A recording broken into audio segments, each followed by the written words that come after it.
Hi everyone, Julia here.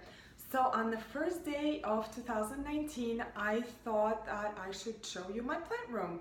So I am going to go ahead from this corner of the room and I'm going to go around clockwise and show you all the plants that I have.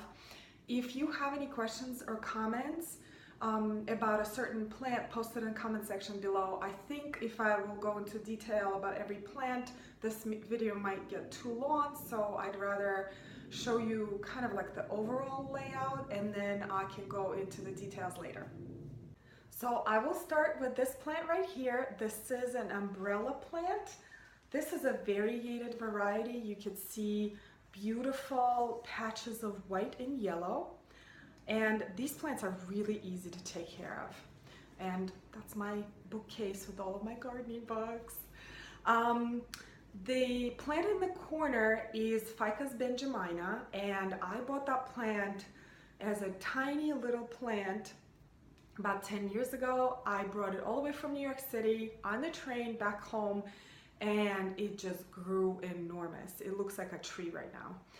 This new leaf right here is a new leaf of tree Philodendron, and this is a baby. I have a mom down here, so I actually divide them every couple of years, and you can have a clump and create a new plant. This palm right here is, I think it's a phoenix, but I'm not sure. I am not a palm expert. I have a number of palm trees in the plant room and I'm still trying to identify all of them. So if you are familiar with palm trees, let me know if you recognize this one. This beautiful plant is a cyclamen that a person I work with gave me as a gift.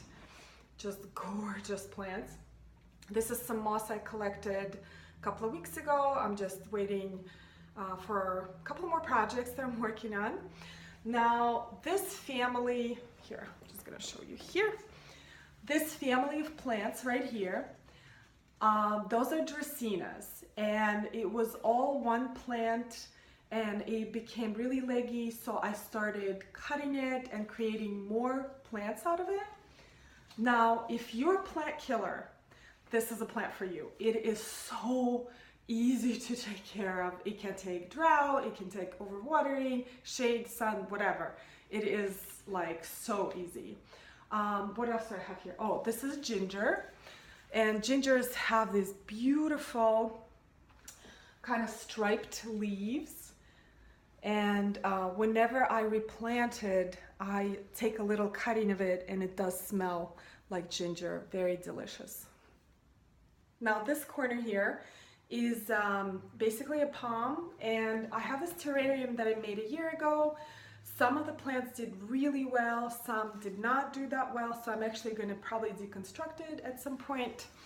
And I just have some cuttings of different plants that I've been propagating. This is, I think it's a ficus as well. Look how pretty that is. This right here is croton, and crotons are some of the most beautiful plants for the leaves. They have like all these different leaf colors like yellows and reds. Kind of easy to grow. They can be prone to mealybugs, but you know, mine is doing quite okay. And I have one of the elephant ears that I put in inside. It was actually living outside for the summer, so now it is inside for the winter. And this over here is Ficus benjamina. This is a variegated variety. I just love this plant. They are so bright and kind of stand out in the room. They are not a blooming plant, but because of their variegation, they're really beautiful. Now, right next to the Ficus benjamina variegated variety is also a ficus, although it does not look anything like a ficus.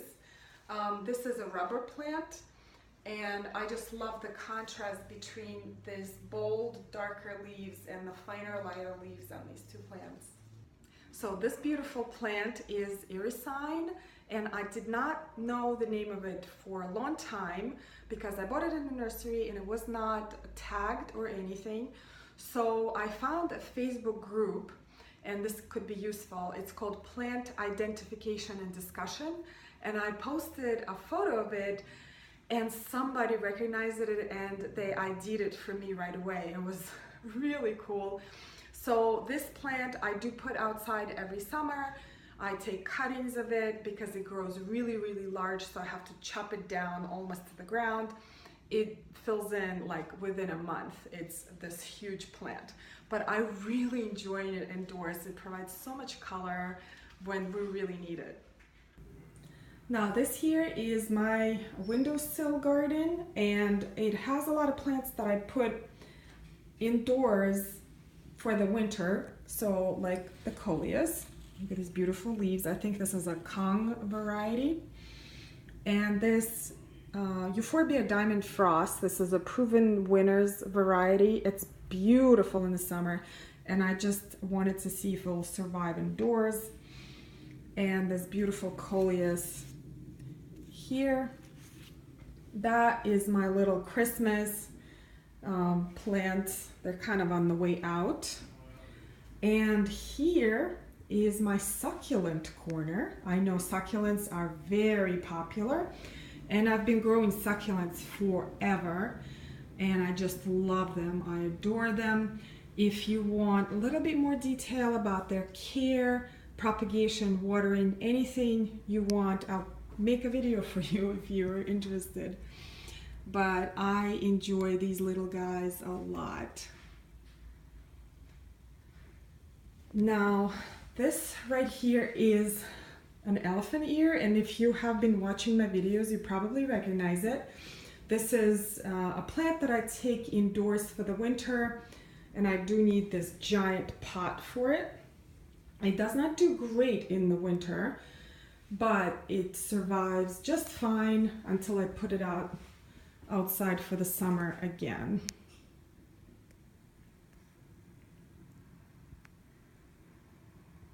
This little vignette is just another collection of succulents. I bought this at Arizona Botanical Garden. I forgot which one it was. Phoenix. I think it was a Phoenix Botanical Garden, but it's the cutest thing. Look at these little cacti.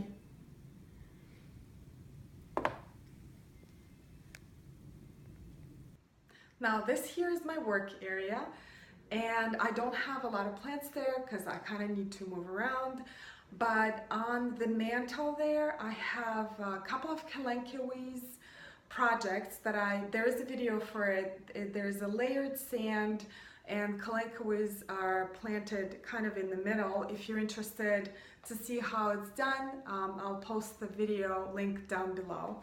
My paper whites are starting to bloom. They're kind of late this year. I'm not sure why. I think I've kept them in a kind of cold environment. And also over here next to the paper whites, I planted this kind of a little garden. This is just soil, some moss, and an air plant. If you don't have an outdoor garden, this is like right here. There's a garden in a fishbowl. This is like all I need. If I lived in an apartment, this would be really satisfying in the winter. So I also have some glass cloches, I think that's what you call them. This is an orchid that it's not happy in like a home environment because it's too dry. So it keeps it a little bit more humid here. And then I have some cuttings over here. So I have some cuttings of Iresine, the plant I showed you earlier. And as you can see, the roots are growing. So I will be replanting this in the pot very, very soon. And there are a couple of more plants in the back. There's a terrarium with African violets that are outgrowing in space, and I'm probably going to be deconstructing that terrarium soon. But I hope you enjoyed this plant room tour, and if you have any questions or comments, post them in the comment section below, and I'll see you next time. Thanks. Bye.